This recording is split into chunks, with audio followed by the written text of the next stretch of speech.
ദൈവതിരുനാമത്തിന് മഹത്വമുണ്ടാകട്ടെ.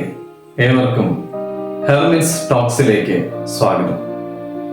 ഇത് ഹെർമിറ്റ്സ് ടോക്സിന്റെ 1008-ാം ദിവസം.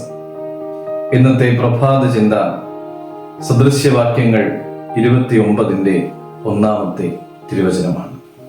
കൂടെ കൂടെ ശാസന കേട്ടിട്ടും ശാഠ്യം പിടിക്കുന്നവൻ നീക്കുപോക്കില്ലാതെ പെട്ടെന്ന് നശിച്ചു പോകും.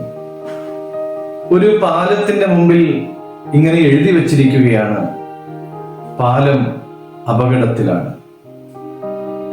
ഇത് സ്നേഹത്തിന്റെ ഒരു മുന്നറിയിപ്പാണ്. ഈ സ്നേഹം അവഗണിച്ചു കഴിഞ്ഞാൽ നാം അപകടത്തിൽപ്പെടും. ഒരാൾ ഇങ്ങനെ മനസ്സിൽ ചിന്തിച്ചു, എൻ്റെ കയ്യിൽ വാഹനങ്ങളൊന്നുമില്ല, ഞാൻ നടന്നാണ് പോകുന്നത്, പിന്നെ എനിക്കെന്ത് മുന്നറിയിപ്പാണ്. എന്നാൽ അയാളുടെ കഷ്ടകാലത്തിന് ഇയാൾ നടന്നു പോകുമ്പോൾ പാലം തകരുകയും അയാൾ അപകടത്തിൽപ്പെടുകയും ചെയ്യും.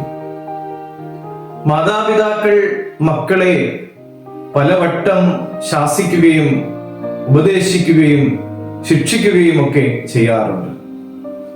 ഇത് മക്കൾക്ക് ശക്തമായ വേദന കിട്ടണമെന്ന് ആഗ്രഹിച്ചിട്ടോ അവർ നശിച്ചു പോകണമെന്ന് ആഗ്രഹിച്ചിട്ടോ ഒന്നുമല്ല എന്ന് നമുക്കെല്ലാവർക്കും അറിയാം.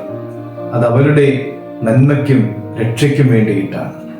വചനം പറയുന്നു, ശാസന കേട്ടിട്ടും ശാഠ്യം പിടിക്കുന്നവൻ പെട്ടെന്ന് തന്നെ നശിച്ചു പോകും എന്ന്. പ്രിയമുള്ളവരെ, പ്രാർത്ഥിക്കുമ്പോഴും ദൈവത്തിന്റെ വചനം കേൾക്കുമ്പോഴും ഒക്കെ നമുക്ക് ദൈവത്തിന്റെ ശബ്ദത്തെ തിരിച്ചറിയുവാനായിട്ട് സാധിക്കാറുണ്ട്. നമുക്ക് ചുറ്റുമുള്ള ആളുകളിലൂടെയും ദൈവം നമ്മോട് സംസാരിക്കുന്നുണ്ട്.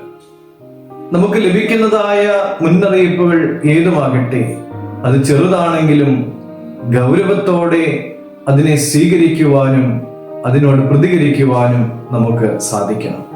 ദൈവത്തിന്റെ ശബ്ദം കേൾക്കുവാൻ തക്കവണ്ണം വിനയത്തോടെ നമ്മുടെ മനസ്സിനെ നമുക്ക് ക്രമീകരിക്കാം. പ്രിയമുള്ളവരെ, നമുക്കിങ്ങനെ പ്രാർത്ഥിക്കാം. സ്നേഹവാനായ ദൈവമേ, എനിക്ക് ലഭിക്കുന്നതായ മുന്നറിയിപ്പുകളൊന്നും അവഗണിക്കാതിരിക്കുവാൻ തക്കവണ്ണം എന്നെയും അവിടുന്ന് സഹായിക്കണമേ. ദൈവം അനുഗ്രഹിക്കട്ടെ.